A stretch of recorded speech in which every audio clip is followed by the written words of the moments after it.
All 18 Big Ten teams were in action this weekend, and most of you are too busy to pay attention to all of them. That's where we come in. Here's a complete, rapid recap of the entire weekend. We'll do it, everything that you need to know, in just 10 minutes. Locked On Big Ten starts right now.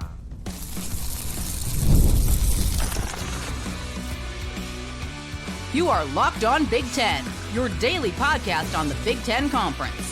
Part of the Locked On Podcast Network, your team every day.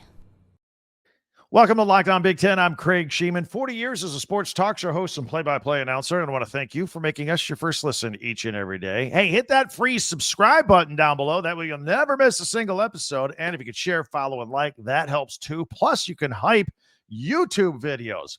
And we're going to talk about every team, every game. Got a little separation in the top three, a couple others hanging around. So we'll take care of all that here in the Big Ten and take a quick peek at next weekend as well. But let's get to it. Number one, Ohio State, cruise control against Wisconsin. They went 34-0 to go 7-0. Julian Sayin with 4 touchdown passes. Threw 2 of them to Carnell Tate. And again, if you want to go back and check out the videos on social media or whatever, Carnell Tate's first touchdown, another amazing leap grab touchdown. He does this every couple of games. He's just a highlight reel over there. And the Buckeyes have won their 7 games by an average of 30.5 points. Meanwhile, the disaster known as Wisconsin, I mean, it's like the Titanic. It's unbelievable. Back-to-back shutouts, both at home. That's the first time they've shut out 2 games in a row since 1977. Got beat by Iowa 37-0 last week, and then the Ohio State game. And it gets worse. If you break it down, their last 5 games, they've lost by an average of 25 points. They've lost 10 in a row against Power Fours. Luke Fickell, man, got to be not liking life right now if you are Wisconsin. The schedule continues to be brutal. I mean, they've got Oregon next. Meanwhile, Indiana. They were number 3. Now they're number 2 in the country because Miami lost, Indiana wins. There you go. Ohio State 1, Indiana 2. How about that for the Big Ten? They beat Michigan State 38-13. Now, I will tell you, and don't forget, Kurt Cignetti just got a $93 million extension, so everything's great at Indiana. Then they came out, and I thought Michigan State actually had a little spark at the beginning. Hogged the ball, 19 minutes of first half time of possession. Indiana touched the ball 3 times in the first half, but that offense is efficient. They got 3 touchdowns, so they had a 21-10 halftime lead. Had a quick touchdown in the second half. Fernando Mendoza finding Omar Cooper for a 48-yarder. Another touchdown pass later. They traded some field goals, and that was your final margin. Mendoza very much in the Heisman race here. Finished with 332 yards, 4 touchdown passes, no interceptions. Omar Cooper with the 8 catches, 115 yards of a touchdown. Elijah Surratt, 2 touchdowns as well. That is a lethal combo at wide receiver. Omar Cooper and Elijah Surratt. Carnell Tate and Jeremiah Smith. I think they're right there. I think they're right there with those guys at Ohio State. Meanwhile, Oregon, now up to number 6. They beat Rutgers handily, 56-10. They brushed aside any concerns that anybody had that maybe traveling all the way across the country, coming off a loss to Indiana, they'd be a little sluggish. We put out that possibility. Not the case.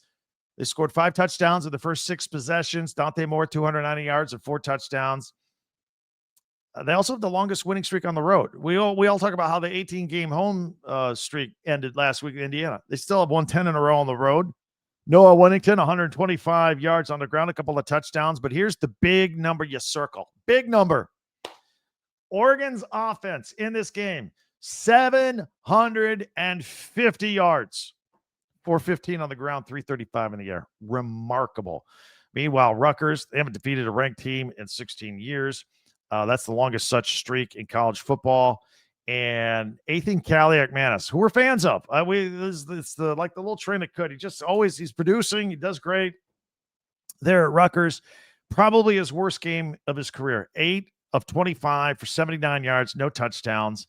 And Aaron Flowers and Blake Purchase were the ones that got the interceptions off of him in that game.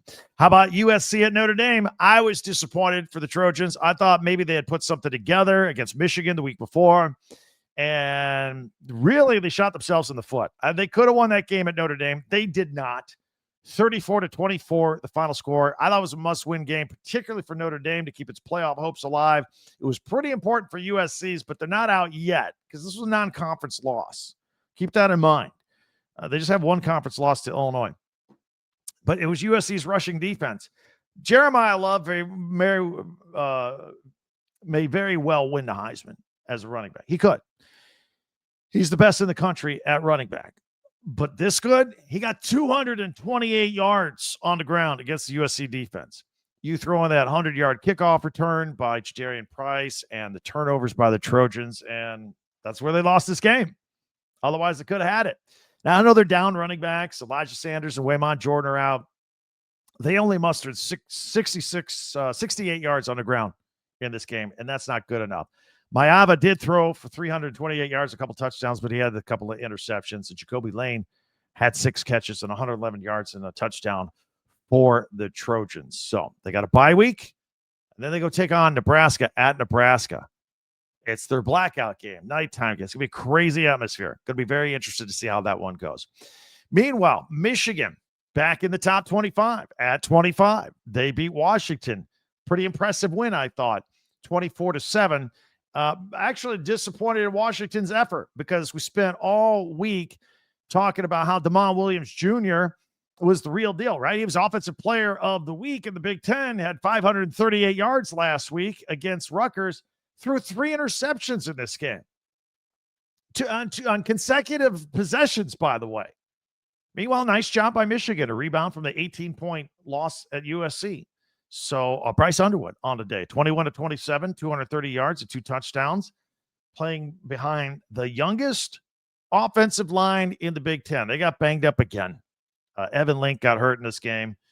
I ultimately think that this offensive line is going to be the most dominating offensive line in college football in about 2 seasons. But right now, young, Bryce Underwood, young, trying to figure all this out.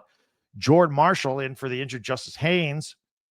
Had a career day, career high, 133 yards and a touchdown. Cole Sullivan and Jimmy Rolder and Jacob Oden all had interceptions for the Hoosiers in this game. The troubles continue for Penn State. Coaching change or not, they lost again. Iowa beat them. I mean, Kinnick Stadium's a tough place to play. 25-24 was the final score. Iowa 5-2, 4 losses in a row for Penn State now. Mark Gronowski rushing, the quarterback, rushing for a career high 130 yards and 2 touchdowns. Caden Weegan had the go-ahead touchdown with under 4 minutes to go, and then they held off the Nittany Lions at that point. Crazy end of the first half here. Iowa was out of time. They were far away. Kirk Ferentz says, all right, let's try a 66-yard field goal. That didn't go well. Got blocked, and Penn State returned for a touchdown and took the lead. No time left in the half, 14-10. But the Hawkeyes were able to regroup and go ahead and get the win in that game. Northwestern, a 19-zip shutout over Purdue. Don't look now, people, but Northwestern has won 4 in a row. They're 5-2. Red hot. Preston Stone throwing a couple of touchdowns. Jack Olson a couple of field goals. Meanwhile, Purdue, not hot. They've lost 5 in a row, 13 straight conference games. Ryan Brown, his worst game, 5 of 10 for 31 yards. That's not going to get it done. And the craziest game on Saturday was the UCLA-Maryland game. And it was kind of a slow starter that just, boom, had a lot of momentum at the end. UCLA wins 20-17. They kick a game-winning field goal with no time left. I loved comparing these two teams. Maryland started the season 4-0 and never trailed in those 4 games. UCLA started out 0-4 and never had the lead at any point of the season. Now, flip it. Maryland's lost 3 in a row. UCLA's won 3 in a row. Pretty impressive. Nico Iamaleava, he looked like he injured his knee, but he came back. Led UCLA to 3 scoring drives in their final 6 minutes there. That guy steps up. So very interesting there. I also want to point out for Maryland, Jamar Glasker had a pick 6. It was the 14th Maryland interception this year, and the defense has 4 pick 6s. So 4 of the 14 are pick 6s. 14 interceptions. Got a nose for the ball. Both of these teams play Indiana next. All right, UCLA's in Bloomington this weekend. Maryland has a bye. Then they host Indiana after that. And then Friday night, Minnesota was ready for Nebraska. Nebraska came in there as the 25th ranked team of the country. Nope. Minnesota wins 24-6. Darius Taylor, 148 yards. Drake Lindsey, 153 yards passing and a touchdown. But it was the Minnesota defense that had a school record 9 sacks at Dylan Raiola. He was running for his life all night long. Anthony Smith and Carter Mintz had 2.5 sacks each. And the Huskers were held without a touchdown for the first time since 2016. They had all this momentum. They came in at 5-1. They were ranked 25th in the nation. Then Matt Rhule starts talking about the Penn State job because he was asked about it, but he didn't really squish it. I think it's a factor. I absolutely think it's a factor. And plus, Nebraska had lost a couple of offensive linemen in that game. Rocco Spindler broke his finger. Elijah Pritchett ejected for targeting. There you have it. 18 teams, 9 games, every one of them, all inside 10 minutes. There you go. How about that for a recap of the weekend? Absolutely another phenomenal weekend around the Big Ten. If you are new here, hit that free subscribe button. We're here every day. Tell your friends about us. If you're an everydayer, thank you. But you're probably also a Big Ten person, so tell other Big Ten people that you know that we're out here each and every day. We also have audio version. We got the video on YouTube. We got the audio on Apple and Spotify or wherever you get your podcasts. We're there, so you never miss a single episode. So if you could go ahead and subscribe for free, that'd be great. And share, follow, and like. That helps us out too. We have a website, Talk Big Ten, number 10, talkbig10.com, where we put all of our podcasts. Plus, there are links there if you want to buy your favorite Big Ten school merchandise. Maybe your Nebraska shirt or a Penn State hat or a Michigan pennant, whatever. Got it all right there for you for your convenience. In a minute, I'm going to tell you what we're going to do this weekend. It's weekend number 9 already. We'll take a look at how we're going to handle everything in the Big Ten. That's all coming up here on Locked On Big Ten. All right, let's tell you about a few things. First of all, our friends at FanDuel. FanDuel just makes the excitement of watching games even more fun. And with the NFL season here, they got a deal that you don't want to miss. All right, right now, new customers, is that you? New customers can bet just $5 and get $300 in bonus bets if you win. Here's how it works. You pick a bet, you put down $5. If it hits, it's your first one, you'll unlock $300 in bonus bets to use across the app for all the point spreads, their games, totals, props, futures. You want to call your shot on the big game in February? Boom, right there. Go do it. FanDuel. Or you can do stuff for games tonight, tomorrow. Don't have to wait till February. Whatever you want, FanDuel's got it.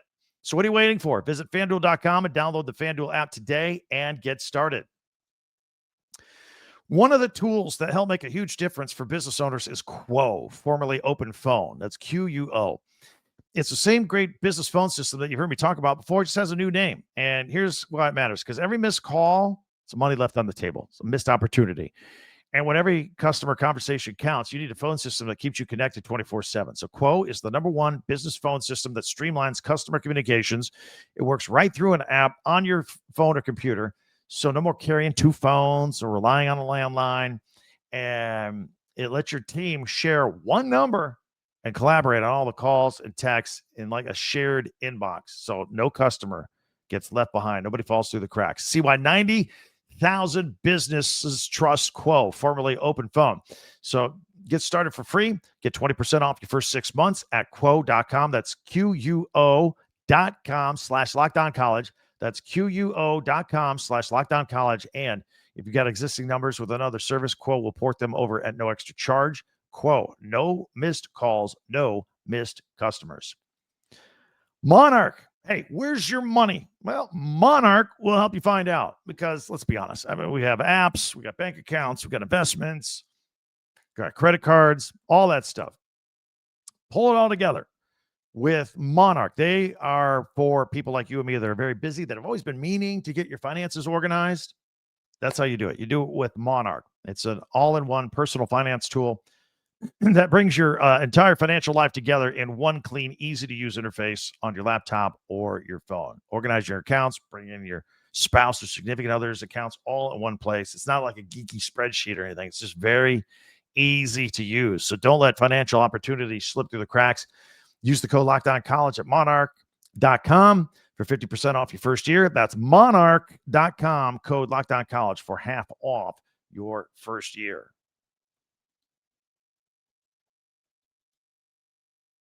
Thanks for checking us out here at Locked On Big Ten. All right, we're here every day with multiple podcasts. On weekends, we go live. We go live. So our immediate reaction, mine and yours, back and forth. So a lot of great games on the Big Ten slate this weekend, but we're going to follow the Michigan State game. That is the 7:30 NBC game, 7:30 Eastern, 4:30 Pacific. We will go live right after that game, probably about 11 o'clock Eastern, 8 o'clock Pacific. So we invite you to check us out there. Mark your calendar. We have a lot of fun with that, a lot of success, and we want you to be a part of it. Don't miss out. All of us Big Ten people here with Locked On Big Ten, we all get together on Saturday nights. Many ways for you to interact with us in the meantime at Twitter, at Talk Big Ten, our website, talkbig10, 10.com, for all of our podcasts and school merchandise if you want it. Hit that subscribe button. It is for free, and that way you'll never miss a single episode of Locked On Big Ten. Also, college football fans, Locked On and Fire TV present our weekend college football kickoff program. It's available every Thursday. Drake Toll from Locked On Big 12 anchors it with Gary Patterson, the former two-time AP Coach of the Year, Jesse Holley, and all of our Locked On experts are there together. That's every Thursday, Locked On, only on Fire TV. That'll do it for us here. Thanks for joining us, and I can't wait till we talk again tomorrow. Tuesday tweets tomorrow. All that and more coming up here on Locked On Big Ten. I'm Craig Sheeman. We'll see you next time.